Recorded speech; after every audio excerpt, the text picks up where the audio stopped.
দেশের প্রথম বিমানবন্দর হিসেবে চট্টগ্রামের শাহ আমানত আন্তর্জাতিক বিমানবন্দরে পাইপলাইনের মাধ্যমে বিমানের জ্বালানি সরবরাহ শুরু হয়েছে। গত মঙ্গলবার এক অনুষ্ঠানের মাধ্যমে এই যুগান্তকারী প্রকল্পের আনুষ্ঠানিক উদ্বোধন করা হয়। বাংলাদেশ পেট্রোলিয়াম কর্পোরেশন সহযোগী প্রতিষ্ঠান পদ্মা অয়েল কোম্পানি লিমিটেড প্রায় ৬ কিলোমিটার দীর্ঘ এই পাইপলাইনটি নির্মাণ করেছে। এর মাধ্যমে পতেঙ্গায় কোম্পানির প্রধান স্থাপনা করে সরাসরি বিমানবন্দরে জ্বালানি পরিবহন করা হচ্ছে। জ্বালানি ও খনিজ সম্পদ বিভাগের সচিব মোহাম্মদ সাইফুল ইসলাম প্রকল্পটি উদ্বোধন করেন।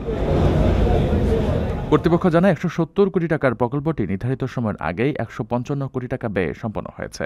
এই পাইপলাইনের মাধ্যমে জ্বালানি সরবরাহের সময় মাত্র ৯০ মিনিটে নেমে আসবে, যা কোম্পানি বছর প্রায় ২.৫ কোটি টাকা সাশ্রয় করবে। জ্বালানি সচিব বলেন, এই আধুনিক ও পরিবেশ বান্ধব পদ্ধতি কেবল পরিবহন খরচই কমাবে না, বরং দুর্ঘটনার ঝুঁকি কমিয়ে জ্বালানি ব্যবস্থায় নতুন দক্ষতা আনবে।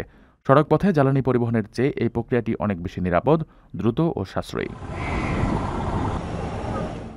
আপনার স্বপ্নগুলো আকাশ ছুবে প্রবাসীর হেলিকপ্টারের মাধ্যমে। বিয়ে, জন্মদিন অথবা যে কোনো বিশেষ প্রয়োজনে হেলিকপ্টার ভাড়া করতে যোগাযোগ করুন স্ক্রিনে দেয়া নাম্বারে। প্রবাসীর হেলিকপ্টার, নিরাপদ ও সাশ্রয়ী বাহনের বিশ্বস্ত নাম।